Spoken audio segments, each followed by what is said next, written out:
Hello everybody, this is Lara from Pure Elliott Wave with your Monday to Friday update for Bitcoin, Ethereum and XRP. On the very early hours of Wednesday, 28th of February, it's just gone 4 AM New York. Bitcoin's moving up really strongly today, and I've been saying for a little while, a few days, maybe sometime last week, I said I expected new all-time highs now, probably mid to late March, maybe as late as April, but more likely March. And yesterday I said probably early to mid-March. Today it's having a really strong upward session, and it's just under $9,500 off new all-time highs. This is a leap year, so it's got one more day in February to make it, if it can prove me a little bit slow and actually make new all-time highs in February and not in March. I'm still thinking early March is most likely. That depends on whether or not it's going to have another consolidation before it breaks through to new highs. A very quick look at the monthly chart shows us how close it is to new all-time highs at 68,789.63. That was from November 2021. We had a big bear market lasting a year, found support 15,700, moving up and away very strongly, starting to exhibit an increase in volume and range. Volatility has returned to the market.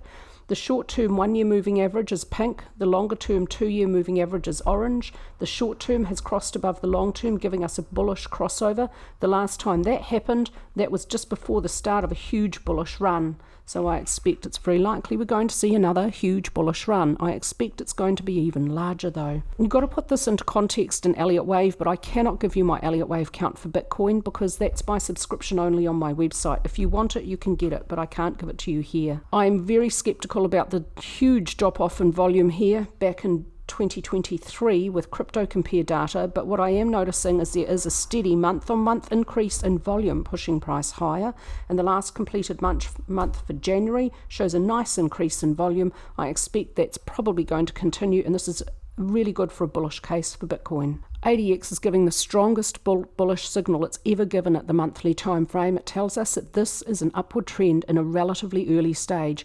There is such a very, very long way to go before this trend reaches very extreme territory. And zooming out to look at ADX with the entire price history of Bitcoin, this is as extreme as it can get. So it can get very extreme. It can get above 80. ADX is a bound between 0 and 100. This idea from Paul Webborn on Twitter, who shared this chart, using this sloping channel with RSI, you can see that when RSI hits this resistance line, that's very close to when bull runs end. When RSI hits the support line, that's very close to when a bear market ends. It can touch twice though, so it's not perfectly good for a timing tool. I'm going to be using Elliott Wave to identify the end of the bull run, but this I will use to support that analysis. What this tells us is Bitcoin is still just a bit below the halfway mark of this bullish run, so there's a very long way to go. You can use the same technique with money flow. ATR is now showing a very obvious increase. There is a long way to go before it reaches as extreme as it can get. I expect volatility to increase beyond what we saw back in January 2022. So this looks like a very early stage in a bullish run for Bitcoin. What's happening at the daily time frame today for Bitcoin? Next resistance about 68,800. Price is moving up and away strongly. It had a test of resistance here about 50,600, breakthrough, back tests of support for a very shallow, relatively brief consolidation, now moving up and away with an increase in volatility. This is fantastic to see. And the last completed session for the 27th of February shows a really strong increase in volume. Volume and volatility are pushing price higher. This is a very bullish look for Bitcoin. I've been saying for a very long while, I do not think this is a bear market rally. This is the start of a strong, sustained Bitcoin bull run to new all-time highs and well beyond. My Elliott Wave targets are extremely high. Maybe a bit optimistic, I don't know, but I do have a pretty wide range of targets there. There is a very long way to go before ADX tells us that this trend is in a very extreme danger territory. This is more like a look of a normal early to mid phase of a Bitcoin bullish run. RSI is overbought. There is no bearish divergence to note. Money flow is overbought. I will not identify bearish divergence with this point and this point because you need to wait for a pivot to develop on price and money flow before you can identify that. In that way, you can screen out instances where you can see potential divergence and then it just disappears and doesn't yield anything. ATR again showing an increase as Bitcoin moves strongly higher for the last few sessions. Volatility is also supporting this upward movement. It is very normal to see see this market to have an explosion in volatility toward the middle of its bullish runs and a huge explosion at the end. This is a market that forms parabolic growth curves, and it looks like it's getting toward the middle of this parabolic growth curve. I do not think it's at the mid portion yet, and the end of it will be the strongest upward movement. That will be where you will gain the most potential profit, and I will be using my Elliott Wave count very, very strongly to identify that exit point. If you want that, you can get it. It's on my website. There are links below. If you don't want it, that's fine. Don't sign up for it, but I'm going to be using it really strongly to identify my exit point, my selling point for Bitcoin for the next big third wave. My Elliott Wave count for Ethereum I can give you at the moment, and I can give you some not targets but ballpark figures, and these figures, if they are wrong, are probably not nearly high enough. This little third wave at minute degree I expect may reach 11,868 if it exhibits 11.09 times the length of minute wave 1.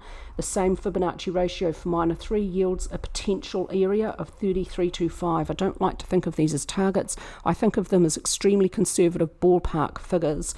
When we get closer toward the end of these third waves, then I will start to calculate targets at minuet degree using ratios at sub-minuet, minuet, and minute and minor degrees. The more degrees you can use to calculate a target, you play with the numbers and you get a confluence of results in your calculations all clustering around the same area, and that's when you have a high probability target zone. So that's what I'll be doing toward the ends of these third waves.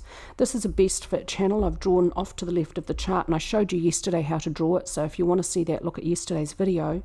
Price found resistance, pullback, breakthrough. Look out potentially for a back test of support, but we might not see it. We might at this stage in a third wave just see a strong upward bullish run from Ethereum. Technically, if subnuet 2 was not over here and it's yet to begin, it may not move beyond the start of 1 below 2153.46, but you know what? I'm going to move the invalidation point up to here now, 2717.20. When it arrives, minuet 4 may not move into minuet wave 1 price territory below this price point. So this price point can stay here for a while now, and I expect there to be a huge gap between the high of minuet 1 and the low of minuet 4. That would be normal to be expected behavior from this market. At the daily time frame, Ethereum is moving up strongly. Bit of a decline in range for the last 2 sessions though, so not quite as strong as Bitcoin.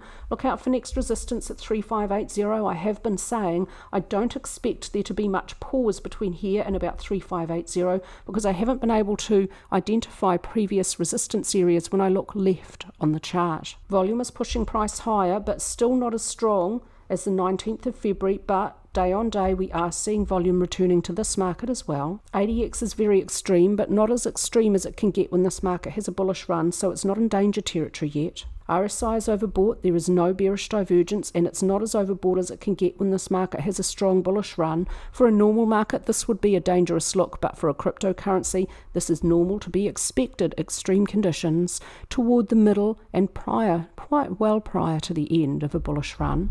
Money flow is again overbought, but again I will not identify divergence as no pivot has developed here on money flow and the corresponding point in price. There was previously short-term bearish divergence that has been resolved now by a short-term pullback. And ATR showing a very nice steady increase for Ethereum, a little bit of a blip here that may be resolved, and we may see again a steady increase in ATR. Overall, the trend is very obvious for ATR. As a measurement of volatility, it shows us volatility has returned to this market as well. And XRP is moving strongly higher. This is my preferred Elliott Wave count for XRP, and it will be the only Elliott Wave count if I see a new high by any amount at any time frame above 0.6236. At that point, my bearish alternates will be invalidated. I don't have the time to go through them on this video with you, but I have been through them in previous videos.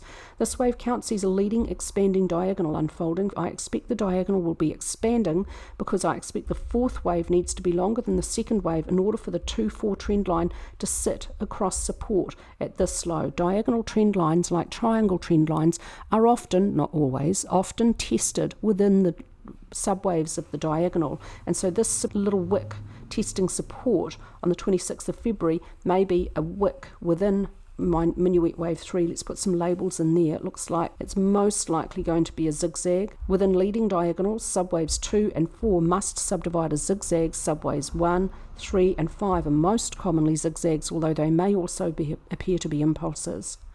If the diagonal is expanding, then the third wave must be longer than the first wave, so it has to end above 0.6170. More upward movement required for XRP if I have this structure correct.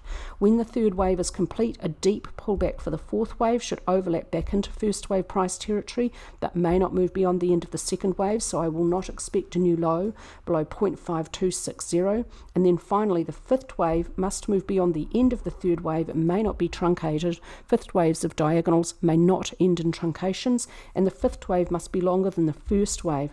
It doesn't have to be longer than the third wave, because sometimes a third wave in a diagonal can be the longest. That's a recent rule change which I discovered after a whole bunch of rather deep research, and I put an article on my website very recently with a whole bunch of charts showing those examples where diagonals exhibit third waves which are the longest, and outlining how I'm rewriting that one rule.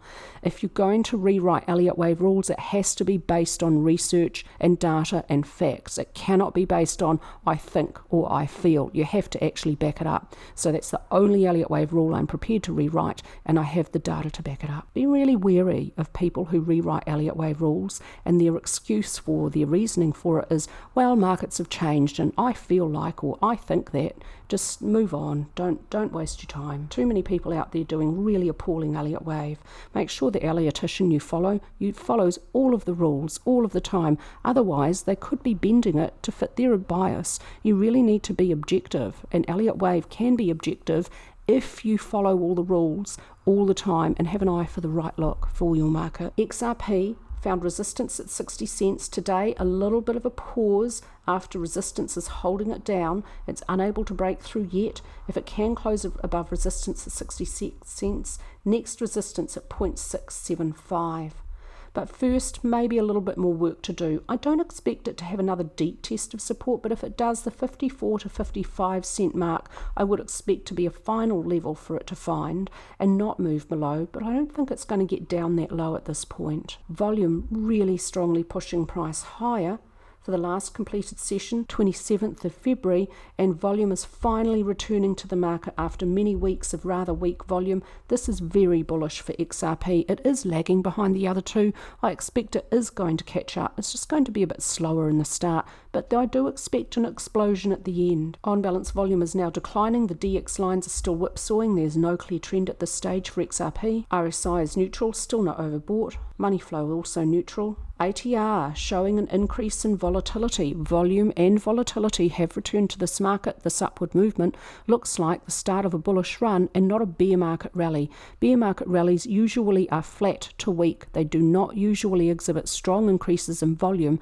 and volatility. That's one of the marks you can use to identify, is this really a bullish run or is it just a bear market rally? Look at volatility and volume. That's it from me today with your quick update. I hope everyone's having a lovely day.